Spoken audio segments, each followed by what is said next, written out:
केला बेचने वाली चुड़ैल। एक बार की बात है, जादूपुर नाम के एक गांव में करतब दिखाती एक औरत एक रेड्डी के लिए गांव में आती है। आइए आइए मेहरबान कदरदान, खाइए रोहड़ा के ताजे ताजे केले। कभी खाए नहीं होंगे ऐसे केले, पीले पीले केले खाइए। ये कहकर रोहड़ा हाथों में 4 केले लिए उन्हें सर्कल में जोर जोर से हवा में उछालती हुई करतब दिखाती है, जिसे देखकर आसपास के सारे बच्चे अपने अपने मम्मी पापा से उस औरत के पास जाने की जिद करने लग जाते हैं। पापा, ऐसा तो सर्कस में बॉल से होता है ना, ये आंटी तो केले से कर रही है। चलिए ना पापा, देखते हैं। रोहड़ा एक पतली सी तार पर चलती हुई केलों से करतब दिखाती है। आते जाते सभी लोग बाहर रुककर उसके करतब देखते हैं और वाह वाही करते नहीं थकते। जैसे ही एक आदमी पास आकर उसे पैसे देने लग जाता है, तब वो कहती है, अरे नहीं नहीं साहब, मैं करतब तो बच्चों के मन को बहलाने के लिए करती हूँ। धंधा तो मेरा केले का है। पीछे देखो मेरी रिड्डी, जो भी मेरे केले खाएगा मेरी तरह चुस्त दुरुस्त और तंदुरुस्त हो जाएगा। पता चलता है क्या कि मेरी उम्र 55 की है। अरे पर ऐसे ठंड के मौसम में कोई केला क्यों खाएगा? ये ऐसे वैसे केले नहीं है साहब, ये शरीर में गर्मी देते हैं। ठंड को दूर भगाए जो भी रोहिणा के केले खाए। पापा, अगर मुझे केले नहीं मिले तो मैं घर नहीं जाऊंगी। तभी उसके पापा कहते हैं कि बेटा, केले ठंड में कभी गर्मी नहीं देते। ये सब कहने की बातें हैं, सामान बेचने का तरीका है इनका। पर पिंकी नहीं मानती। मैं केले खाऊंगी। पिंकी की जिद के आगे नत्थू हार जाता है और उसे केले खरीद कर दे देता है। पिंकी खुश होकर केले घर ले आकर खाती है। अब मैं भी करतब करूंगी, कितना मजा आएगा। जादुई केले। पिंकी पहला केला खत्म भी नहीं करती कि वो बेहोश हो जाती है। दूसरे केले से एक काला धुआं आता है और रोहड़ा चुड़ैल बनकर बाहर निकल आती है। मेरे भूतिया केले बच्चे न खाए, ऐसा हो ही नहीं सकता। जादूपुर वालों, कब तक बचोगे?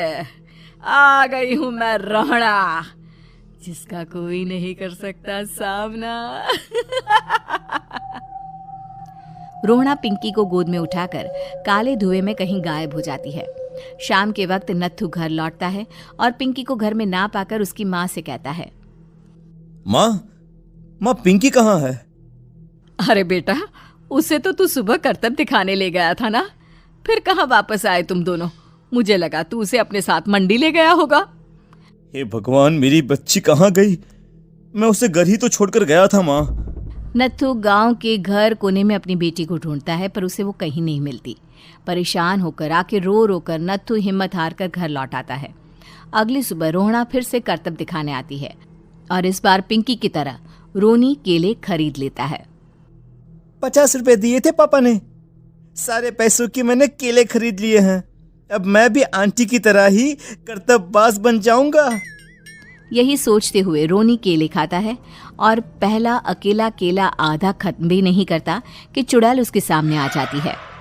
मेरे साथ चलने का समय आ गया है रोनी।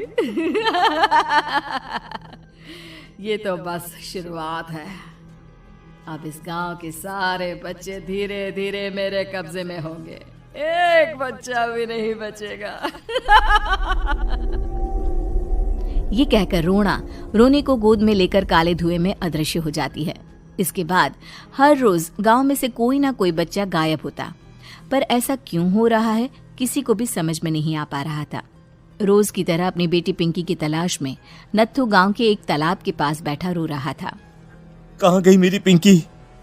शकुंतला के जाने के बाद एक वही तो मेरा सहारा थी।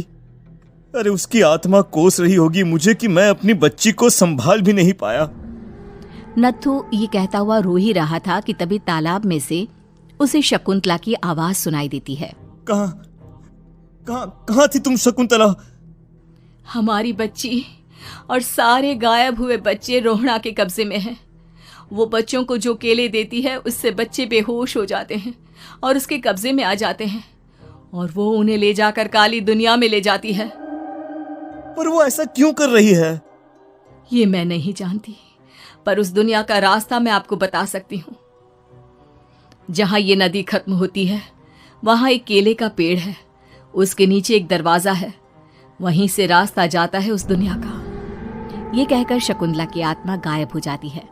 गांव के सभी लोग झुंड बनाकर उसी रास्ते से काली दुनिया में चले जाते हैं और वहां देखते हैं कि सारे बच्चे वहां काम कर रहे थे।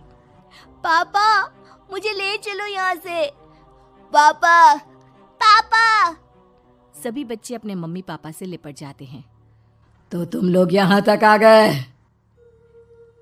क्यों हमारे बच्चों को पकड़ लिया तूने? तुझे शिकार ही बनाना है तो ले, हम सब आ गए हैं, हमें खा ले। नहीं, मुझे बच्चे चाहिए। मेरे बच्चे के बदले तुम लोगों के बच्चे। क्या मतलब? मैं इसी गांव में रहने वाली एक औरत थी। केले की चोरी के इल्जाम में मेरे बेटे को गांव वालों ने इतना मारा कि वो मर गया। उसी दिन मैंने ठान लिया कि गांव वालों का भी वही हाल करूंगी।